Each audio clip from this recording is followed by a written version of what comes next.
السلام علیکم، مائی نیم از اویس احمد اور یہاں پہ پاک اسٹڈی کا لیکچرر ہوں. تو آج کا جو ہمارا ٹاپک ہے وہ اصل میں ٹاپک جو ہے باب چہارم یعنی چیپٹر 4 سے ہے اور پیج نمبر 69. اور آج کا جو ٹاپک ہے وہ ہے 1956 کے آئین کے اسلامی دفعات.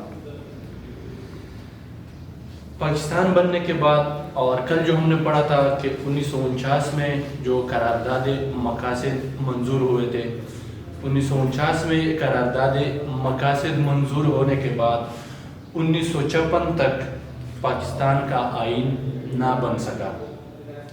اس کا مطلب ہے کہ 1956 تک پاکستان قرارداد مقاصد کے تحت ہی چلتا رہا، ایک پراپر آئین ملک میں نہیں تھا. لیکن وزیر اعظم چودھری محمد علی کے وزیر اعظم بننے کے بعد بالآخر 23 مارچ 1956 کو دستور ساز اسمبلی سے ایک آئین منظور کرایا گیا جس کو 1956 کا آئین کہا جاتا ہے.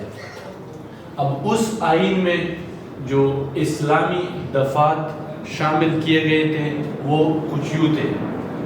پہلا جو دفعہ تھا وہ اللہ تعالیٰ کی حاکمیت. 1956 کے آئین کے جو اسلامی دفعات ہے اس میں سے پہلا نقطہ یہ تھا کہ اللہ تعالیٰ ایک ہے، اس کا کوئی شریک نہیں ہے، اور پاکستانی شہریوں کے پاس جو اللہ تعالیٰ کی حاکمیت ہے وہ اللہ تعالیٰ کی ایک امانت ہے اور اس کو وہ اسلام کے اصولوں کے اندر رہتے ہوئے ہی سر انجام دیں گے. دوسرا جو اسلامی نقطہ تھا وہ مملکت کا نام 1956 کے آئین کے مطابق پاکستان کا نام اسلامی جمہوریہ پاکستان ہوگا. تیسرا جو اسلامی نقطہ تھا وہ تھا سربراہ مملکت کے لیے مسلمان ہونے کی شرط. اس نقطے کے یا اس دفعہ کے مطابق پاکستان کا جو صدر مملکت ہوگا وہ مسلمان ہوگا، مطلب غیر مسلم پاکستان کا صدر مملکت نہیں بن سکتا. البتہ وزیر اعظم کے لیے ایسی کوئی شرط 1956 کے آئین میں نہیں رکھی گئی تھی. چوتھا جو اسلامی نقطہ تھا وہ تھا اسلام کے بنیادی اصولوں کی پیروی. اب اسلام کے جو بنیادی اصول ہے 1956 کے آئین کے اس دفعہ کے مطابق اسلام کے جو بنیادی اصول ہے اس کی پیروی کی جائے گی، یا ایک ایسا نظام ہوگا اس ملک میں جس میں اسلام کے اصول یا اسلام کے اصولوں کے تحت لوگ زندگی گزار سکیں گے، یا ایک ایسا ریاست یا ایک ایسا جمہوری ملک کہ جس میں اسلام کے معاشرتی انصاف، آزادی اور مساوات کے اصولوں کے تحت اس ملک کا نظام چلایا جائے گا. اگلا جو نقطہ تھا وہ تھا اسلامی اقدار کا تحفظ. اس نقطے کے مطابق سود اور غیر اخلاقی عادات کا خاتمہ کیا جائے گا.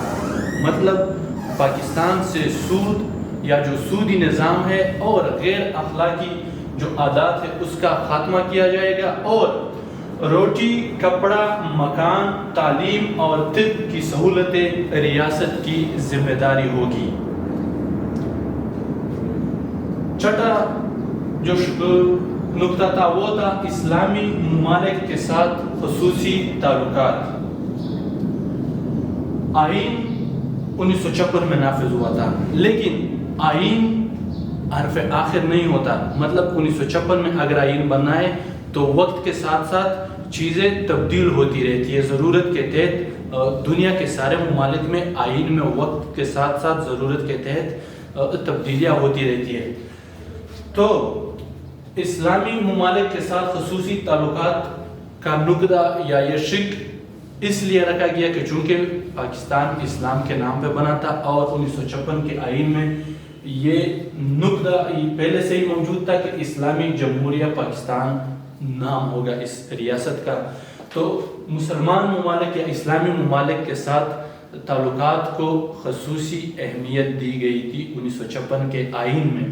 اور 1960 میں مرکزی اسلامی تحقیقاتی ادارہ قائم کیا گیا، جس کا نام 1965 میں تبدیل کر کے ادارہ تحقیقات اسلامی رکھا گیا۔ اس ادارے کا کام کیا تھا